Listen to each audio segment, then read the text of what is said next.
안녕하세요. 마곡에 위치한 좋은 교회 좋은 카페 노현수 목사입니다. 2021년 8월 첫째 주에 이 마곡이라는 지역에 선교적 교회를 개척했습니다. 주중에는 바리스타가 되어서 카페를 직접 운영하고 있고 주일과 평일 저녁 시간에는 목회를 하고 있습니다. 바리스타 목사의 커피 맛이 궁금한 분들은 언제든지 마곡 좋은 카페를 찾아주시고요. 커피 한 잔에 좋으신 하나님의 말씀을 더하고 싶은 분들도 언제든지 좋은 카페로 와주시기를 바랍니다. 여러분들을 진심으로 환영합니다. 제가 우리 성도님들과 함께 성경 공부를 진행하고 있는데 신앙과 성경에 대해서 궁금한 것이 참 많으세요. 그 중에서 몇 가지의 질문을 뽑아서 이 유튜브 채널을 통해 여러분들과 함께 나누려고 합니다. 여러분, 하나님의 말씀은 뭉뚱그려서 우리에게 말씀하지 않으십니다. 정말 정확하고 그리고 세세하게 분명하게 우리에게 말씀을 하십니다. 비록 짧은 시간이지만 저와 함께 하나님의 말씀을 나누시면서 여러분들의 인생의 답을 찾아가시고요. 또 모두가 좋은 성도님들 될 수 있기를 간절히 소망합니다. 자, 코로나로 인해서 우리가 여행을 많이 못 가봤지요. 그래서 여러분들을 위해 여행 상품 하나를 준비했습니다. 바로 출애굽기 여행입니다. 참고로 저하고 하는 성경 공부는 문맥을 통해서 성경을 보려고 하는 것이기 때문에 여러분들도 함께 성경을 읽으시면서 이 유튜브를 시청해 주시면 감사하겠습니다. 자, 그러면 우리 출애굽기 여행을 함께 떠나보시지요. 출애굽기 1장입니다. 출애굽기 1장에 보면 하나님께서 이스라엘 백성들에게 엄청난 복을 내리시는 장면으로 시작을 합니다.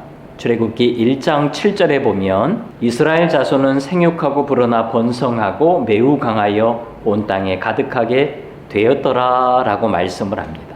이스라엘 백성들이 번성했습니다. 여기에서 팁. 이스라엘 백성들이 70여 명의 사람으로 애굽에 들어갔다가 400여 년 만에 수백만 명의 사람이 되었습니다. 창세기 22장에서 아브라함에게 약속하셨던 것처럼 정말 자손이 하늘의 별과 같이 바닷가의 모래와 같이 많아졌습니다. 엄청나게 번성했다는 거예요. 그런데 1장 8절에 보면 어떤 상황이 벌어집니까? 요셉을 알지 못하는 새 왕이 일어나서 이스라엘 자손을 괴롭히기 시작합니다. 무거운 짐과 어려운 노동으로 엄하게 했다라고 거듭 강조하는 것을 볼 수가 있습니다.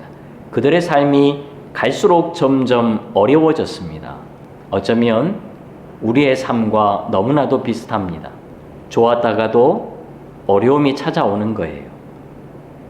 여기에서 질문입니다. 하나님의 백성들에게 왜 어려움이 찾아올까요? 하나님께서 복을 주셨으면 쭉 그대로 가면 얼마나 좋습니까? 그런데 왜 굳이 고난이 찾아오느냐는 거예요. 거기에는 분명한 이유가 있겠지요. 우리는 오늘 본문을 통해서 두 가지의 일반적인 원리를 한번 찾아보도록 하겠습니다. 첫 번째 이유는 하나님을 바라보게 하기 위함입니다. 여러분, 솔직히 우리는 평안할 때에 하나님을 잘 바라보지 않습니다. 살만하면 하나님을 잘 바라보지 않습니다. 어려움이 찾아올 때에 그때의 하나님을 바라보게 되지요. 이스라엘 백성들도 마찬가지였습니다. 비록 종이었지만 그래도 애굽에서 나름 살만했습니다. 이미 애굽화가 되어버렸습니다. 굳이 하나님을 바라보지 않아도 얼마든지 살 수 있었습니다. 그런데 어려움이 찾아오자 그들의 삶이 어떻게 바뀌지요? 출애굽기 2장 23절에 보면 이스라엘 자손은 고된 노동으로 말미암아 탄식하며 부르짖으니 그 고된 노동으로 말미암아 부르짖는 소리가 하나님께 상달된지라 라고 말씀을 합니다. 어려움이 찾아올 때에 하나님을 바라보게 되고 하나님께 부르짖게 되었다는 것입니다. 그래서 시편 기자는 고난당한 것이 내게 유익이라고 말씀을 합니다. 여러분, 우리가 세상을 살다 보면 자꾸 세상을 바라보게 되지요. 하나님을 바라본다고 하지만 우리의 시선을 자꾸 세상에 두게 됩니다. 그래서 우리도 어느 순간 세상화가 되어버립니다. 이스라엘 백성들이 애굽에서 애굽화가 되어버리고 가나안 땅에 들어가서 가나안화가 되어버리고 바벨론의 포로로 끌려간 후에 바벨론화가 되어버린 것처럼 우리도 세상화가 되어버립니다. 그때에 하나님께서는 우리에게 사인을 주시지요. 하나님을 바라보라고, 하나님께 돌이키라고 사인을 주시는 것입니다.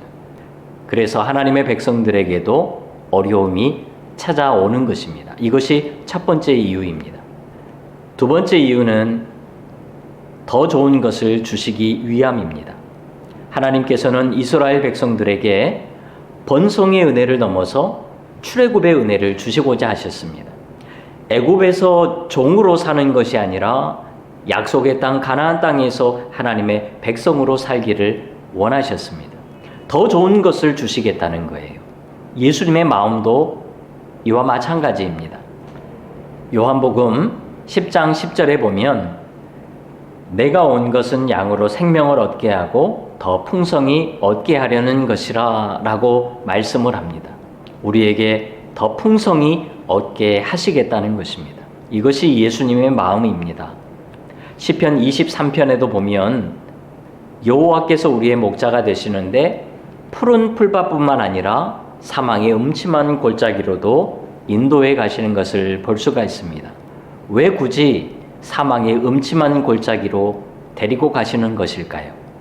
목자는 양으로 하여금 더 건강하고 더 풍성한 꼴을 얻게 하기 위해서 험한 길을, 먼 길을 마다 않고 떠나는 것입니다.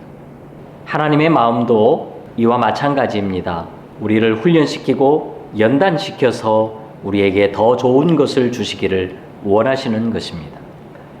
여러분, 그래서 하나님의 백성들에게 어려움이 찾아올 때에 하나님께서 우리를 연단시켜서 더 좋은 것을 주시고자 하시는 그 하나님의 사랑의 표현을 우리가 알아야 합니다. 여러분, 하나님의 백성으로 살아가는데도 불구하고 어려움이 찾아온다면, 우리가 믿음 안에서 삶에도 불구하고 고난이 찾아온다면 우리가 그때에 먼저 기억해야 할 것은 하나님을 바라보라는 것입니다. 우리의 삶을 돌이키라는 하나님의 사랑의 사인인 줄로 알고 우리의 삶을 돌이키고 하나님을 더욱 바라보는 지혜가 우리에게 있어야 할 것입니다. 그리고 더 나아가서 우리를 훈련시키고 연단시켜서 더 멋진 그리스도인으로 만들기를 원하시는, 우리에게 더 풍성한 꼴을 주시기를 원하시는 하나님의 사랑의 표현인 줄로 알고 오늘도 믿음으로 잘 인내할 수 있는 우리 모두가 다 될 수 있기를 간절히 소망합니다. 여러분, 출애굽기 여행 계속됩니다. 주님과 동행하시고 평안하십시오. 감사합니다.